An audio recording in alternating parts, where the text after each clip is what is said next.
पहली ही लिस्ट में बीजेपी को जलील होना पड़ा, बढ़ गई मुसीबतें। पवन सिंह के बाद अब बाराबंकी सांसद को भी लौटाना पड़ा टिकट। भारतीय जनता पार्टी की तरफ से लोकसभा चुनाव 2024 के लिए प्रत्याशियों की पहली सूची जारी होने के साथ ही बाराबंकी जिले की राजनीति में भूचाल आ गया।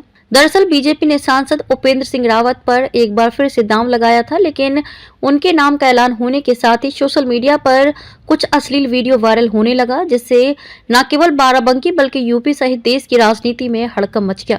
आपको बता दें कि भारतीय जनता पार्टी ने सोचा था कि आगामी लोकसभा चुनाव के लिए 195 कैंडिडेट की लिस्ट देकर उसने बाजी मार ली है, पर शनिवार को लिस्ट आने के 36 घंटे के भीतर ही हालात इतने नाजुक बन गए कि बीजेपी को अपनी ही लिस्ट अब भारी नजर आ रही होगी। पहले पश्चिम बंगाल की महिलाओं पर कथित आपत्तिजनक गानों को लेकर बवाल पर भोजपुरी स्टार पवन सिंह को आसनसोल से टिकट लौटाना पड़ा। अब विदेशी महिला के साथ कथित अश्लील वीडियो वायरल होने के दावों के बीच बाराबंकी सांसद उपेंद्र सिंह रावत ने चुनाव लड़ने से इनकार कर दिया है। सीधी भाषा में समझे तो दोनों कैंडिडेट ने बीजेपी का टिकट लौटा दिया है। अब चर्चा इस बात की है कि क्या इन्होंने टिकट लौटाया है या सोशल मीडिया पर हुई फजीहत के बाद केंद्रीय नेतृत्व जलालत मलालत में इन्हें ऐसा करने को कहा है। बड़े गर्मजोशी के साथ भाजपा ने बाराबंकी से अपने मौजूदा सांसद उपेंद्र सिंह रावत को टिकट देने का ऐलान किया था। इधर ये ऐलान हुआ और उधर सोशल मीडिया पर रावत साहब के कई अश्लील वीडियो वायरल हो गए। इस वीडियो में एक विदेशी महिला के साथ एक शख्स आपत्तिजनक हालत में नजर आ रहा है। ऐसा दावा किया गया कि वो शख्स उपेंद्र सिंह रावत है। हालांकि सांसद की तरफ से तुरंत इसका खंडन किया गया। उपेंद्र सिंह रावत ने वायरल वीडियो को डीप फेक बताया और इस बारे में एक्स पर लिखा है कि जब तक मैं निर्दोष साबित नहीं होता सार्वजनिक जीवन में कोई चुनाव नहीं लड़ूंगा। पवन सिंह भी वापस कर चुके हैं टिकट। इससे पहले भोजपुरी स्टार पवन सिंह भी पश्चिम बंगाल के आसनसोल से बीजेपी का टिकट वापस कर चुके हैं। असल में पवन सिंह को टिकट का ऐलान करते हुए तृणमूल कांग्रेस के नेताओं ने उनके कथित भोजपुरी गानों का मुद्दा उठाया जो बंगाल की लड़कियों और महिलाओं से जुड़े थे। तृणमूल कांग्रेस ने इस बंगाल की नारियों की अस्मिता से जोड़ दिया।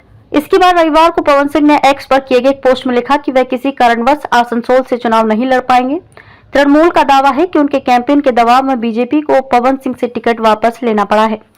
उधर पवन सिंह ने जब टिकट लौटाया तो समाजवादी पार्टी के चीफ अखिलेश यादव ने भाजपा पर बड़ा सियासी हमला बोला है। अखिलेश ने कहा कि भाजपा एक दल के तौर पर इतनी कमजोर कभी नहीं थी जितनी आज है। उन्होंने सोशल मीडिया एक्स पर पोस्ट करके भाजपा पर तीखा हमला बोला। तंज कसा है। उन्होंने सोशल मीडिया एक्स पर लिखा, किसने सोचा था कि भाजपा के ऐसे दिन भी आएंगे कि कुछ उम्मीदवार टिकट मिलने से पहले कुछ और काम को ज्यादा जरूरी बताने का बहाना करके दावेदारी छोड़ देंगे। कोई खेल को राजनीति से अधिक गंभीर मानकर बाहर जाने की बात करेगा। कोई पर्यावरण के बहाने पतझड़ी भाजपा से बाहर निकलने की प्रार्थना पत्र लिखेगा। कोई टिकट कटने पर संन्यास लेने का ऐलान कर देगा। कोई टिकट मिलने के बाद भी दूर से ही सोशल मीडिया पर अपने व्यक्तिगत कारणों से टिकट को ठुकरा देगा। सपा चीफ अखिलेश ने भाजपा पर निशाना साधते हुए कहा कि भाजपा एक दल के रूप में इतनी कमजोर कभी नहीं थी। अब तो जनता के अलावा भाजपा वाले भी खुद ही कह रहे हैं कि नहीं चाहिए भाजपा। गौतम गंभीर, जयंत सिन्हा, पवन सिंह और हर्षवर्धन को लेकर अखिलेश ने बीजेपी को घेरा। आपको बता दें कि उम्मीदवारों की घोषणा से पहले ही भाजपा सांसद गौतम गंभीर ने खेल को प्राथमिकता देते हुए राजनीतिक जिम्मेदारियों से मुक्ति के लिए भाजपा अध्यक्ष जेपी नड्डा से मुलाकात की थी। इसके बाद से तय हो गया था कि इस बार गंभीर चुनाव नहीं लड़ेंगे। इसी के साथ भाजपा सांसद जयंत सिन्हा ने भी राजनीति से दूरी बनाने का फैसला लिया था। उन्होंने कहा था कि अब वे पर्यावरण के क्षेत्र में काम करेंगे। इसी क्रम में भाजपा ने इस बार दिल्ली से सांसद और पूर्व केंद्रीय मंत्री डॉक्टर हर्षवर्धन का भी टिकट काट दिया था। इसके बाद डॉक्टर हर्षवर्धन ने भी राजनीति से संन्यास लेने का फैसला ले लिया था। सबसे हैरान करने वाली खबर भोजपुरी सिनेमा के स्टार पवन सिंह को लेकर आई। दरअसल पवन सिंह को भाजपा ने बंगाल से अपना उम्मीदवार बनाया था। पवन सिंह ने इसको लेकर भाजपा को धन्यवाद भी कहा था, मगर कुछ ही घंटों के बाद पवन सिंह ने लोकसभा चुनाव लड़ने से मना कर दिया था। पवन सिंह का कहना था कि वह बंगाल से लोकसभा चुनाव नहीं लड़ पाएंगे। आपको बता दें कि इन्हीं को लेकर अब सपा चीफ अखिलेश यादव ने भाजपा को घेरा है। बिहार के पूर्व मुख्यमंत्री लालू प्रसाद यादव की तरफ से पीएम मोदी पर अपना परिवार नहीं होने के कटाक्ष को बीजेपी ने सियासी मुद्दा बना दिया है। बीजेपी नेता ट्विटर पर मोदी का परिवार कैंपेन चला रहे हैं।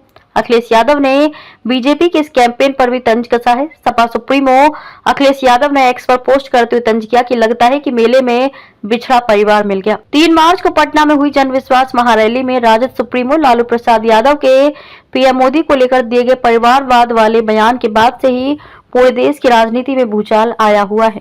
बिहार में एक रैली के दौरान राजद प्रमुख लालू प्रसाद यादव ने प्रधानमंत्री नरेंद्र मोदी पर बड़ा हमला किया है। उनकी तरफ से परिवारवाद पर पीएम मोदी पर तंज कसा गया है। लालू ने कहा कि पीएम मोदी हर बार परिवारवाद का मुद्दा उठाते रहते हैं, ये क्यों नहीं बताते कि उन्हें क्यों कोई संतान नहीं हुई। लालू कितना कहते ही रैली में मौजूद समर्थकों ने जोर से तालियां बजाना शुरू कर दिया। लालू प्रसाद यादव यही नहीं रुके, उन्होंने आगे कहा कि मोदी कोई असर हिंदू नहीं है, उनकी माताजी का देहांत हुआ, आखिर उन्होंने क्यों अपने बाल दाढ़ी नहीं छिलवाई।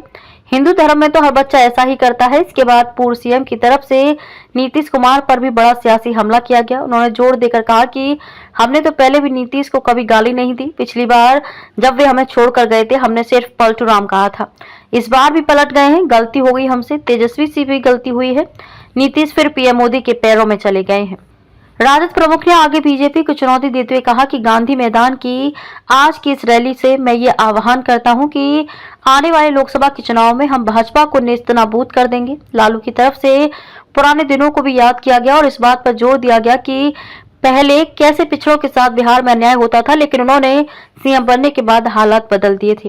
लालू से पहले रैली को अखिलेश यादव ने भी संबोधित किया था। उनकी तरफ से बीजेपी को हराने का फॉर्मूला बताया गया। अखिलेश ने कहा कि एक तरफ उत्तर प्रदेश 80 हराओ का नारा दे रहा है, वहीं बिहार भी 40 हराओ का नारा लगा रहा है। अगर यूपी और बिहार मिलकर 120 सीटें हरा देंगे तो भाजपा का क्या होगा। 2024 में संविधान मंथन होने जा रहा है। एक तरफ संविधान के रक्षक हैं और दूसरी तरफ संविधान के भक्षक हैं, संविधान को नष्ट करना चाहते हैं। आपको ये वीडियो कैसी लगी और अगर आपके पास कोई सुझाव हो तो कमेंट बॉक्स में जरूर बताएं। धन्यवाद।